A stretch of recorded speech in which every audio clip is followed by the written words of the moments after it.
어느 숲에 버드나무와 참나무가 살고 있었습니다. 오늘 참나무가 버드나무에게 이렇게 말합니다. 버드나무야, 너는 왜 그리 약하니? 조금만 바람에도 가지가 휘어지고 쓰러질 것 같은데 그런 몸을 가지고 어떻게 이 거친 세상에 살아가라고 할 수 있겠니? 그러자 버드나무가 대답합니다. 힘이란 자랑하는 것이 아니야. 우리 조상들은 힘을 뽐내지 말고 겸손하게 살아가야 한다고 가르쳐 왔단다. 그때 마침 거센 바람이 불기 시작합니다. 포도나무는 그 바람에 따라 이리저리 휘어졌습니다. 그 모습을 보고 있던 참나무는 버드나무를 비웃으며 보란듯이 몸을 뻣뻣하게 세우고 말합니다. 버드나무야, 나를 보아라. 자랑했을 그때였습니다. 갑자기 세찬 바람이 불어와서 꼿꼿한 참나무를 두동강을 내며 짜라 부서뜨리고 말았습니다. 하지만 버드나무는 모진 바람에도 바람을 따라 이리저리 흔들리긴 했지만 잘 참고 견디어냈습니다. 저는 이 옛날 이야기, 어린아이들의 동화를 통해서 깨달아진 거 있었습니다. 언뜻 보면 단단한 것이 부드러운 것을 이길 수 있는 것처럼 보이지만 꼭 그렇지만은 않습니다. 오히려 부드러운 것이 단단한 것을 이길 때가 있습니다. 이것을 한자로 유능재강이라고 합니다. 부드러울 유, 능할 능, 누를 재, 굳셀 강. 부드러운 것이 강한 것을 이긴다 이 말입니다. 영어에도 이와 비슷한 말이 있습니다. Softness overcomes hardness. 부드러운 것이 약한 것을 이긴다. 시골에 사셨던 분들은 많이 보셨을 것입니다. 겨울철이 되면 눈이 많이 내려 나무 위에 수북하게 쌓입니다. 근데 특이한 것은 버드나무 위에 아무리 많은 눈이 쌓여도 나무 가지가 꺾이지 않는다는 것입니다. 그 이유를 아십니까? 나무 가지가 유연해서 눈이 약간만 쌓여도 출렁거리면서 눈을 털어내리기 때문입니다. 그런데요, 참나무라든지 소나무 같은 딱딱한 가지에 눈이 쌓이고 쌓이고 쌓이면 눈의 무게 때문에 꺾이는 것을 종종 볼 수 있습니다. 이것이 바로 유연성의 힘을 교훈하고 있는 이야기입니다. 유연성은 비단 나무나 건물 등과 같은 데만 해당되는 말이 아니라 사람들에게도 해당되는 말입니다. 예를 들어 보겠습니다. 운동선수에게는 근력, 근육의 힘, 근력이라든지 지구력, 심폐 능력, 체력 등이 중요합니다. 그런데요, 그와 함께 빼놓을 수 없는 것이 이 flexibility, 유연성입니다. 앞에서 언급한 것들이 하드웨어에 속한다면 이 유연성은 소프트웨어에 해당된다고 말할 수 있습니다. 아무리 하드웨어가 좋다고 해도 만약 소프트웨어가 좋지 못하면 하드웨어가 작동하기 어렵습니다. 몸이 유연해야 그동안 갈고 닦고 훈련한 것들이 실력을 발휘해서 경기에 좋은 성적을 거둘 수 있는 것입니다. 그런데요, 이 flexibility, 유연성은 우리의 육체뿐만 아니라 우리의 마음에도 필요합니다. 몸이 유연해야 하는 것처럼 마음도 유연해야 한다는 것입니다. 제가 지금까지 60 조금 넘은 평생을 살면서 마음이 유연하지 않으면 인간관계에 어려움을 겪을 수 있다는 것을 많이 느꼈습니다. 40여 년 전 제가 한국에서 직장 생활을 할 때 입사 동기가 종종 저에게 이렇게 말하곤 했습니다. 미안한 말이지만 조상우 씨는 유도리가 없는 것 같아요. 너무 융통성이 없어요. 그 동기가 이렇게 말한 이유가 있습니다.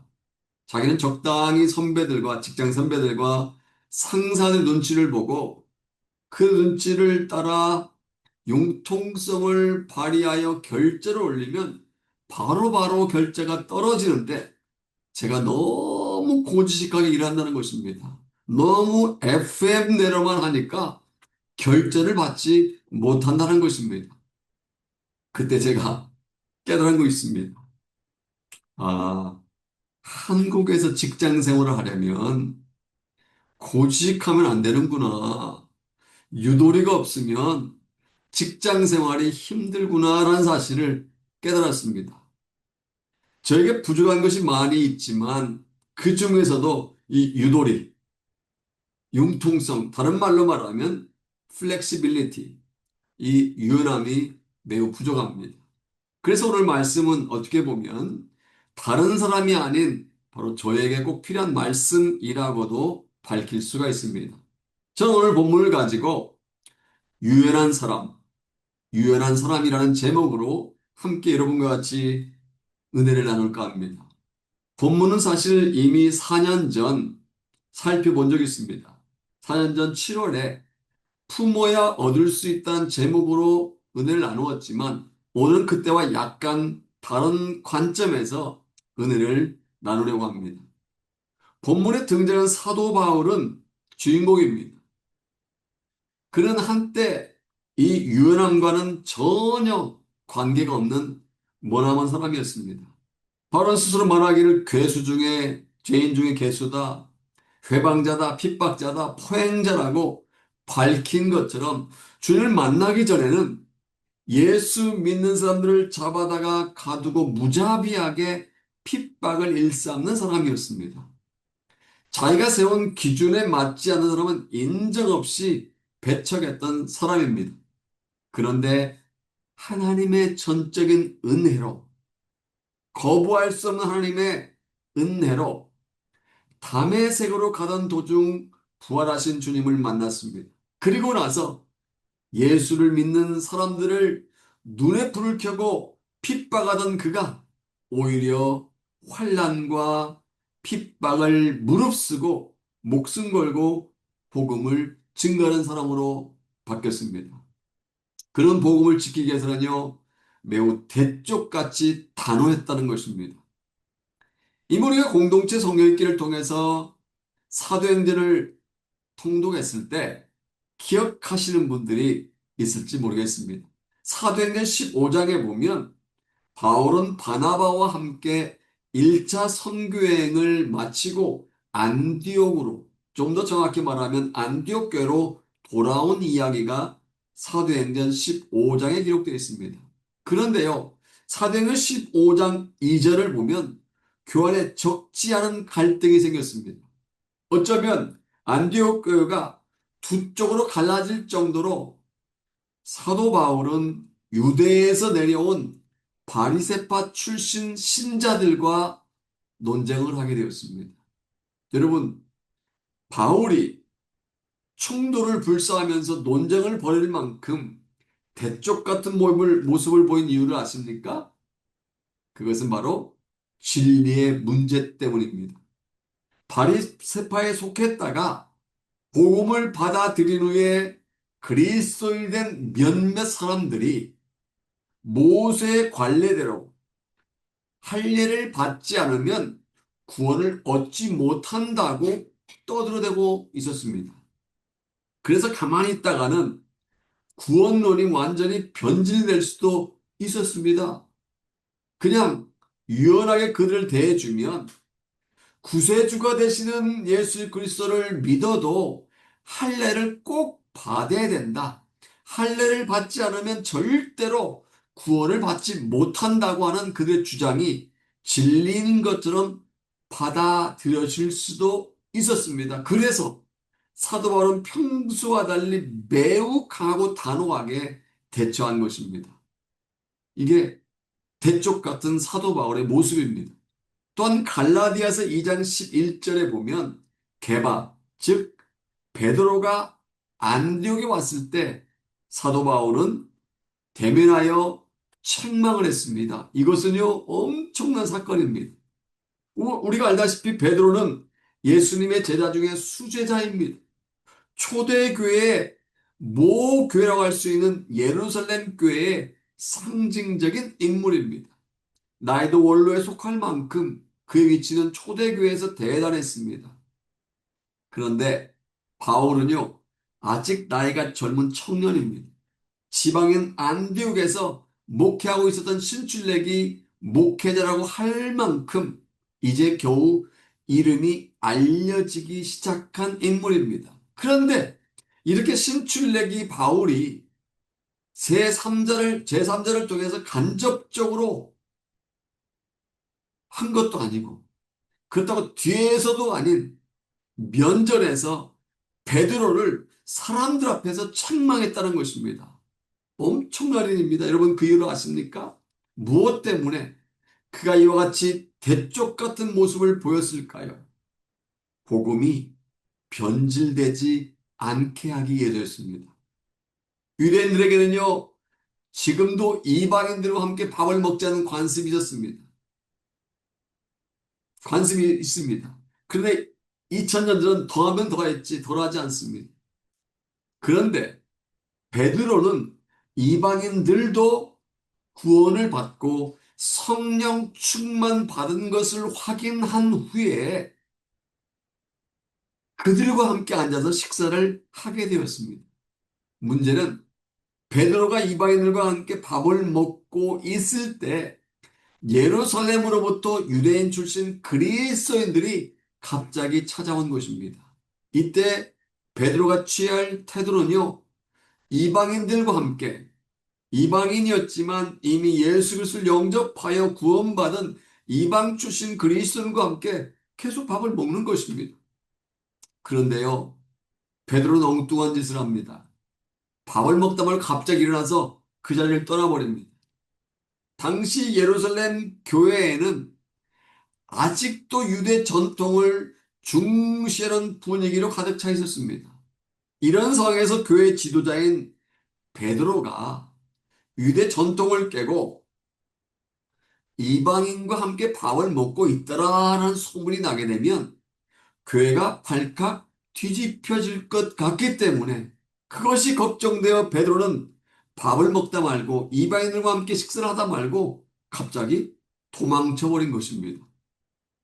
차라리 베드로가 그들에게 유대에서 온 예루살렘에서 온 유대 출신 그리스도인들에게 이방인들도 예수 그리스도를 믿음으로 구원받을 수 있습니다. 그리고 이방인이 할지라도 구원을 받았으면 우리는 한 형제입니다. 따라서 그들과 함께 식사하는 것은 결코 잘못된 것이 아닙니다. 라고 하면서 그들을 설득했어야 합니다. 하지만 베드로는 그렇게 하지 않고 슬그머니 그 자리를 피해버린 것입니다. 이러한 베드로의 행동은요, 자칫 잘못하면 예수님도 믿고 거기다가 유대 전통도 함께 지켜야만 구원을 받을 수 있다라고 오해를 불러일으킬 수가 있습니다. 그리고 오직 믿음으로만 구원을 얻을 수 있다는 복음을 정면으로 부인한 것처럼 보이게 됩니다. 그래서 젊은 사도 바울은 신출락이 목회자라고 할 수 있는 바울은 신뢰를 무릅쓰고 선배 중인 선배 베드로를 사람들 앞에서 면전에서 책망한 것입니다. 오늘 우리에게도 이러한 모습이 필요합니다. 사도 바울처럼 진리를 위해서는 한 발자국도 물러서지 말아야 할 줄로 믿습니다. 복음을 지키기 위해서는 바울처럼 대쪽 같은 모습이 필요한 줄로 믿습니다. 이처럼 사도 바울은요, 복음을 위해서는 대쪽같이 단호하게 대처했습니다. 물론 그렇다고 해서 아직까지 복음을 받아들이지 못한 불신자를 대할 때 항상 단호하게 대한 것은 아닙니다. 복음이 변질되기 되는 것을 막기 위해서는 단호하게 행동했지만 복음을 전하기 위해서는 매우 유연하게 행동했다는 것입니다. 얼마나 그가 유연하게 행동한 줄 아십니까? 제가 오늘 본문을 이제 성경 통독을 할 때 우리 전체 카톡방에도 올린 것처럼 본문에 보면 5가지로 유연하게 행동했다는 것을 알 수 있습니다. 첫째로 스스로 자유를 잃은 종처럼 행동했습니다. 일반적으로 종에게는 자유가 없습니다. 주인이 하라 하면 해야 되고 하지 말아 하면 하지 말아야 됩니다. 시키는 대로 해야 됩니다. 원래 사도 바울은 종이 아닙니다. 그리고 종이 될 필요도 없습니다. 그럼에도 불구하고 그는 스스로 종이 되어 행동했습니다. 다 같이 19절 말씀 읽어볼까요? 같이 읽겠습니다. 내가 모든 사람에게 자유로우나 스스로 모든 사람에게 종이 된 것은 더 많은 사람을 얻고자 함이라. 이 말은요, 스스로 자신의 자유를 포기했다는 것입니다. 어떤 사람에게도 구속받지 않고 마음껏 자유를 누릴 수 있었지만 그는 종처럼 행동했다는 것입니다. 즉 스스로 자유를 내려놓았다는 것입니다. 이런 무슨 이유 때문에 그가 자유를 포기한 줄 아십니까? 19절 하반절에서 밝힌 것처럼 더 많은 사람들을, 더 많은 영혼들을 그리스도께로 인도하기 위해서 바울이 자유를 잃은 종처럼 행동했다는 것입니다. 둘째로 스스로 유대인과 같이 행동했습니다. 해외에 사는 이민자들은 바울의 이 모습을 이해하기 쉬울 것입니다. 요즘 뉴질랜드 시민권자들이 호주로 이주해 오는 경우가 많아서 시드니에서 뉴질랜드 사람들 종종 만납니다. 서로 인사를 하다가 나도 뉴질랜드 산 적이 있는데 라고 항상 이렇게 말합니다. 저에게 이렇게 질문합니다. 어느 지역에 살았어? 북섬에서 살았어? 아니면 남섬에 살았어? 이렇게 질문합니다. 그럼 저는 북섬 오클랜드에 살고 남섬 더니든과 크라이처치 등 총 18년 동안 살았다고 대답합니다. 그러면 같은 나라 시민권자로서 공감을 해서 그런지 상대방은 너무 반가워합니다. 현재 제가 호주 시민권과 뉴질랜드 시민권 2가지 시민권을 가지고 있습니다. 물론 한국 시민권을 이미 포기한 지가 오래되고요. 그런데 제가 뉴질랜드 사람을 만났을 때는 호주 시민권자가 아닌 뉴질랜드 시민권자 입장에서 대해주면 상대방은 그렇게 좋아합니다. 사도 바울이 그렇게 했다는 것입니다. 바울은요, 소아시아 남동부에 있는 다소에서 태어난 후에 예루살렘에 있는 가말리엘 선생의 지도를 받기 전까지 그곳에서 다소란 지방에서 초등교육을 받았습니다. 그는 베냐민 지파 출신으로 태어났기 때문에 혈통으로 볼 때는 분명히 유대인이었습니다. 그런데 어떻게 취득했는지 몰라도 그의 부모님이 당시 세계를 호령하는 로마 제국 시민권을 얻으면서 자녀인 그도 자동적으로 로마 시민권을 갖게 되었습니다. 그러니까 혈통으로는 유대인이지만 법적으로는 그는 로마 시민입니다. 그런데 20절을 보면 그가 어떻게 행동했는지 잘 알 수 있습니다. 다 같이 20절을 같이 읽어볼까? 같이 읽겠습니다.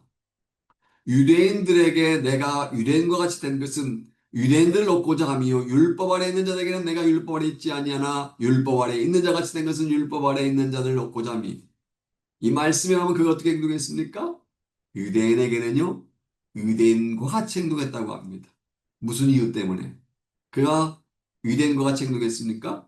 상반절에서 밝힌 것처럼 더 많은 유대인들을 얻고자 이해서였습니다. 즉 믿지 않는 유대인들을 그리스도께로 인도하기 위해서 바울은 법적으로 로마 시민이었지만 유대인처럼 행동했다는 것입니다. 셋째로 스스로 율법 아래에 있는 것처럼 행동했습니다.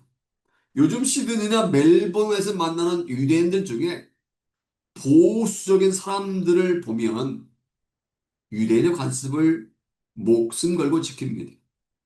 유대 전통을 중시하는 유대인들은요, 지금도 블랙 앤 화이트, 검정색과 흰색 단색의 옷을 입습니다. 그리고 머리에는 빵똥 모자를 남자들 경우에 빵똥 모자를 반드시 쓰고 다닙니다. 쇼핑센터를 갈 때도 길거리 갈 때도 유대인들 상징하는 빵똥 모자 조그마한 빵똥 모자를 쓰고 다닙니다. 그리고 안식일에는 일도 하지 않습니다. 절대로 안식일에 일하지 않습니다. 한국 사람들이 한국 전통 관습을 지키는 것보다 유대인들 자신들의 유대 전통을 목숨 걸고 지킵니다. 앞서 언급한 것처럼 지금도 이러한데 2000년 전에는 더하면 더했지 덜하지 않았습니다. 그런데 그런 유대인들에게 복음을 전하려면 어떻게 합니까? 그들의 눈높이에서 전해야 합니다. 우리가 알다시피 바울은 이미 믿음으로 구원을 받은 인물입니다. 그 더 이상 율법에 속할 필요도 없고 율법 아래 있지도 않습니다. 그럼에도 불구하고 그는 율법 아래 있는 것처럼 행동했습니다. 다시 한번 20절 읽어볼까요? 같이 읽겠습니다. 시작. 유대인들에게 내가 유대인과 같이 된 것은 유대인을 얻고자 함이요. 율법 아래 있는 자들에게 내가 율법 아래 있지 않냐나 율법 아래 있는 자 같이 된 것은 율법 아래 있는 자를 얻고자 함이요. 만약 바울이 유대인들의 율법과 관습을 무시한 제 유대인의 회당에 들어가 복음을 전하려 한다면 복음을 들으러 온 유대인들은 불쾌하게 생각할 것입니다. 그래서 바울은 율법으로부터 이미 벗어난 사람이었음에도 불구하고 율법 아래 있는 것처럼 처신했다는 것입니다. 실제로 사도행전 16장 3절에 보면 바울은 루스라에서 복음을 증거할 때 제자인 디모데에게 할례를 행한 적이 있습니다. 디모데는요, 이미 복음을 받아 구원을 받았기 때문에 더 이상 율법에 매일 필요가 없습니다. 할례를 받을 필요도 없습니다. 그런데 루스라에 있는 사람들이 유대인 어머니와 헬라인 아버지를 둔 디모데를 헬라인 취급을 했습니다. 원래 유대 관습에 의하면 어머니가 유대인이면 자녀는 유대인 취급을 받습니다. 그런데 루스라 사람들은 유대인 어머니를 둔 디모데를 유대인 취급을 하지 않고 헬라인 취급을 했다는 것입니다. 그래서 사도 바울은 루스라에 있는 유대인들을 얻기 위해서 디모데에게 할례를 베풀어 줍니다. 또한 사도행전 21장 20절 이하에 보면 바울은 3차 선교여행을 마치고 예루살렘 도착했을 때 장로들로부터 이런 이야기를 듣습니다. 이미 복음을 듣고 그리스도인이 되었지만 율법의 열심을 가진 수만 명의 사람들이 지금 선생을 오해하고 있습니다. 예루살렘에 있는 수만 명 유대인 출신 그리스도인들이 바울이 선교를 다니면서 이방인에 살고 있는 유대인들에게 모세를 배반하고 아들들에게 할례를 행하지 말고 관습도 지키지 말라고 가르친다고 오해를 하고 있다는 것입니다. 가만히 있다가는 율법에 관심 있는 유대인 출신 그리스도인을 다 놓칠 수가 있습니다. 그래서 사도 바울은 다른 네 사람과 함께 유대인의 관습을 따라 결례를 행하고 그들과 함께 머리를 깎아버립니다. 머리를 깎을 필요가 없었지만 더 많은 유대인들을 얻기 위해서 율법 아래에 있는 유대인들을 얻기 위해서 율법 아래에 있는 자처럼 머리를 깎았다는 것입니다. 왜요?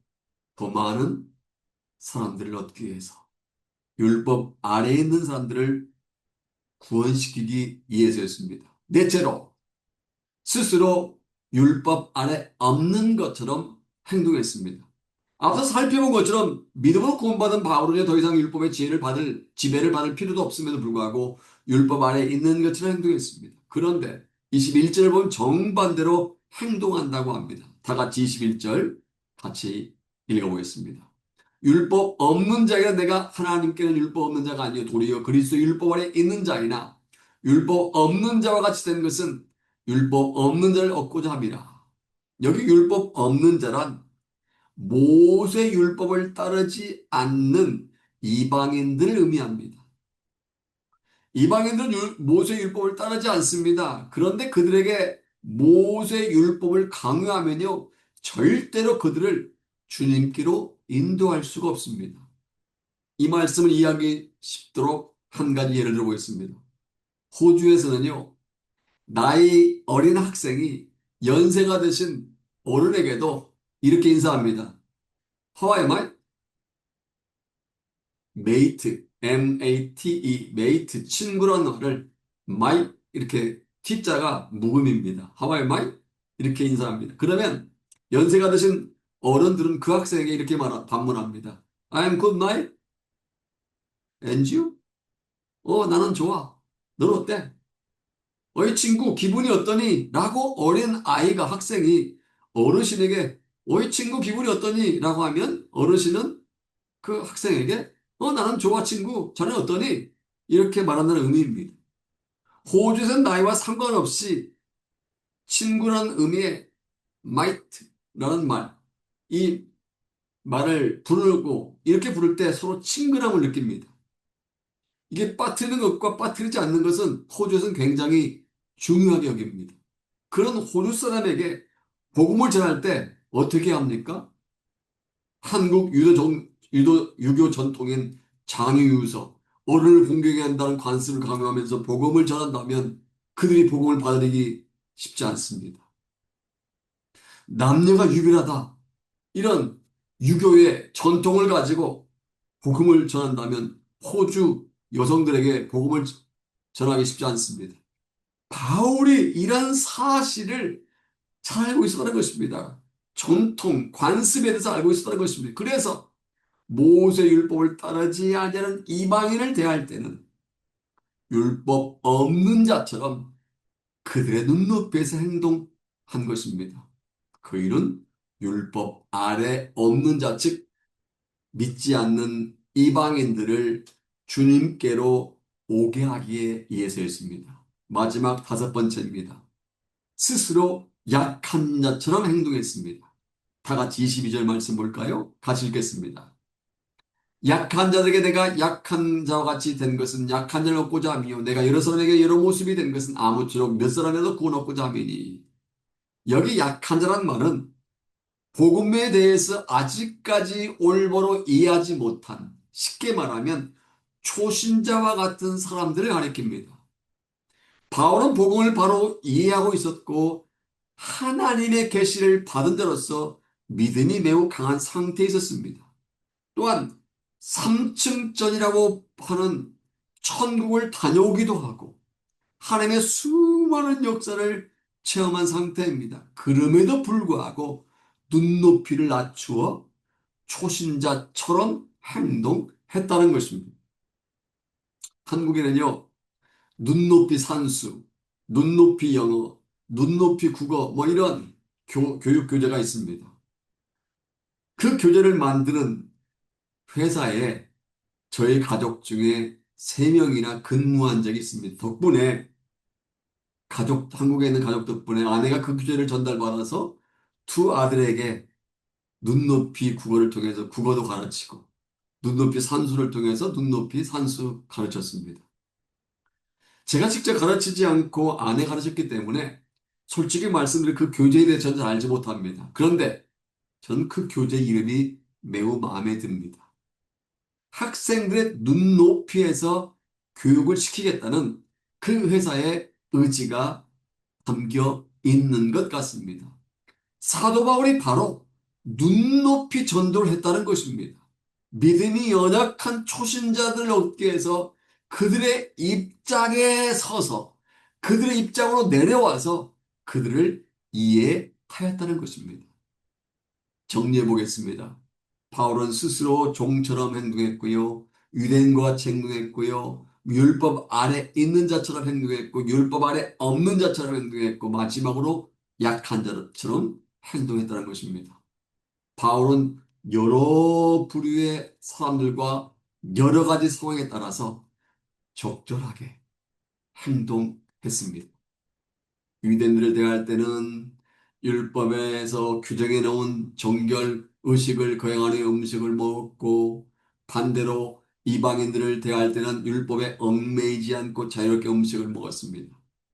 또 빌립보에 머무를 때는 교회 후원을 받았지만 다른 지역에서는 후원을 받지 않았습니다. 그런 자신에게 상대방을 맞추려고 하기보다는 오히려 상대방의 수준에 자신을 맞추어서 유연하게 복음을 전했습니다. 반복하지만 사도 바울은 복음을 지키기 위해서 대쪽같이 단호하게 대처한 반면 더 많은 영혼들을 얻기 위해서는 매우 유연하게 복음을 전했다는 것입니다. 어떻게 보면 카멜레온 같은 전도 방법을 동원한 것입니다. 여러분, 카멜레온이라는 동물 아십니까? 주로 나무 위에서 서식하면서 주변의 환경과 색깔에 따라 자유롭게 색을 변화시킬 수 있는 동물로 유명합니다. 카멜레온은 적으로부터 자신을 보호하기 위해서 또 먹이를 잡을 때 수시로 자신의 몸 색깔을 바꿉니다. 오죽하면 죽으면서까지 보호색을 띠게 할 정도로 몸 색깔을 바꾸는 데는 천재입니다. 그러다 보니 사람들은 카멜레온의 변신을 대개 부정적인 의미로 사용합니다. 예를 들어 때와 장소에 따라 태도를 즉각 바꾸는 사람을 향해서 이득을 챙기는 사람을 보고 아유 카멜레온 같은 사람이야 이렇게 말합니다. 그런데요 카멜레온의 변신은요 우리가 알지 못한 또 다른 교훈을 줍니다. 카멜레온이 피부색을 바꾸었다고 주위 환경에 굴복한 것은 아닙니다. 오히려 환경과 상향을 이용하고 극복함으로써 자신의 생명을 보호한 것입니다. 서양 속담에 이런 말이 있습니다. 로마에 가면 뭘 따르라? 로마법을 따르라. 이 말은요, 로마에 살기 위해서는 로마의 법을 지키며 살아가야 한다는 것입니다. 우리가 호주에 왔으면 호주법을 따라야 하고, 뉴질랜드 왔으면 뉴질랜드 법을 따라야 하고, 한국에 살면 한국의 법을 따라야 합니다. 만약 한국 법을 계속 고집하면 뉴질랜드에서 어떻게 되겠습니까? 한국의 자동차를 운전하는 습관대로 뉴질랜드 왔는데도 우측 차선을 계속해서 운행한다면 어떻게 되겠습니까? 교통사고를 일으킬 것입니다. 경찰에게 딱지를 떼일 것입니다. 우리가 뉴질랜드 가면 뉴질랜드법을 따르는 것은 카멜레온이 보호색으로 바꾸는 것과 같다고 할 수 있습니다. 미국 가면 미국법을 따르고 호주에 오면 호주법을 따르는 것이 당연합니다. 제가 2003년부터 단기 선교를 다녔습니다. 물론 그 전에 솔로몬도 하고 뭐 다른 나라도 갔지만 그것은 단순히 여러 가지 정탐으로 간 방문이기 때문에 빼고 2003년부터 단기 선교를 다녔는데 기억나는 곳이 많이 있습니다. 중국에 치치하얼이라는 곳이 있습니다. 그곳은 내몽고 근처로 굉장히 추운 곳입니다. 벽두께가 80cm, 겨울에 마이너스 40도 뭐 이렇게 떨어지니까 벽이 80cm나 넘니다. 소변을 놓으면 곧바로 얼어버리는 곳입니다. 또 내륙 깊숙한 곳에 있기 때문에 냉장고도 없고요. 해조류를 먹기 쉽지 않습니다. 그 사는 분들은요 물이 귀하기 때문에 몸을 거의 씻지 않습니다. 이집트에서는 무슬림이 강하기 때문에 돼지고기를 먹는 것이 쉽지 않습니다. 남태평양 바누아투에 가면 아이를 정말 많이 낳습니다.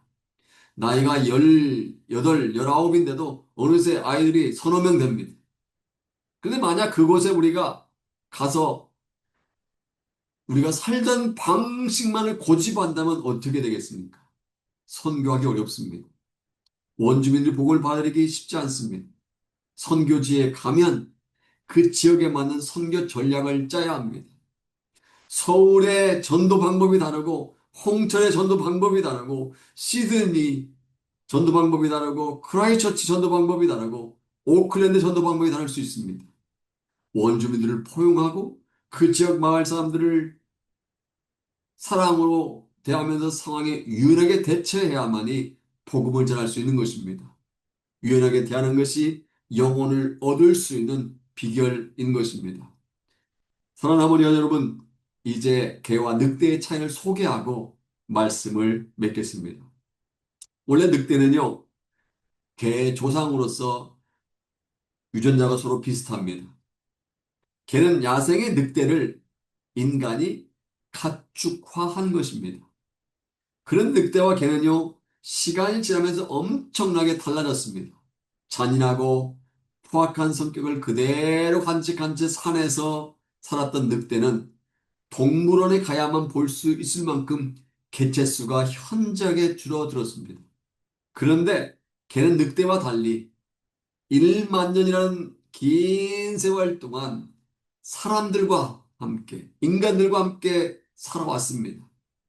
털을 제공하기도 하고, 도둑을 지켜주기도 하고, 심지어는 식육으로 사용되는 경우도 있긴 하지만, 오늘날 애완견, 맹인견, 사냥견 등으로 나눠져 사육되고 있습니다. 품종이 거의 400종에 이를 만큼 온 세상이 개판일 만큼 개체수는 엄청나게 많아졌습니다. 그렇다면 개와 늑대가 이렇게 달라진 이유가 무엇일까요? 유연성과 순응성 때문입니다. 유연성과 순응성이 뛰어난 개는요, 사람과 함께 거의 같은 기후에서 함께 살았습니다. 그러다 보니 사람들의 보호를 받게 되었고, 사람들이 주는 음식을 먹게 되었고, 사람들로부터 귀여움을 받게 된 것입니다. 오늘 우리에게도 이 유연성과 순응성이 필요한 줄로 믿습니다. 빌립보서 4장 12절에 보면 사도 바울이 엄청나게 중요한 고백을 한 것입니다. 그는 어떤 상황에서도 유연하게 대처할 줄 아는 사람이었습니다. 오늘 저와 여러분들에게도 사도 바울처럼 이 유연함이 필요한 줄로 믿습니다. 어떤 상황에 처한다 할지라도 주님의 능력으로 유연하게 대처하고 어떤 사람을 만나도 주님의 사랑으로 유연하게 대처할 줄로 믿습니다. 그렇게 할 때 환경을 극복할 수 있고 그 사람의 영혼을 얻을 수 있습니다. 많은 사람들이 이렇게 얘기하지요.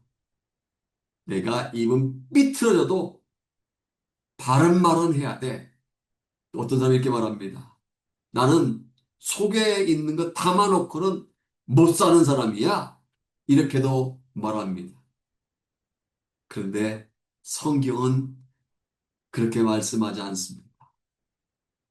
일체 비결을 배운 사도 바울처럼 영을 얻기 위해서 그 눈높이에서 대화하고 그들을 대하라고 말하고 있는 것입니다. 그러므로 사도 바울처럼 진리를 위해서는 대쪽 같은 삶을 살아가되 그렇지 않은 경우에는 모든 상황에 유연하게 대처하는 카멜레온 같은 삶 되시기를 바랍니다. 복음이 변질되지 않기 위해서는 목숨을 걸고 지키되 영을 얻기 위해서는 넓은 가슴으로 포용하고 유연하게 대처하여 하나님 나라 확장에 쓰임받는 저와 여러분 되시기를 주님의 이름으로 축원합니다.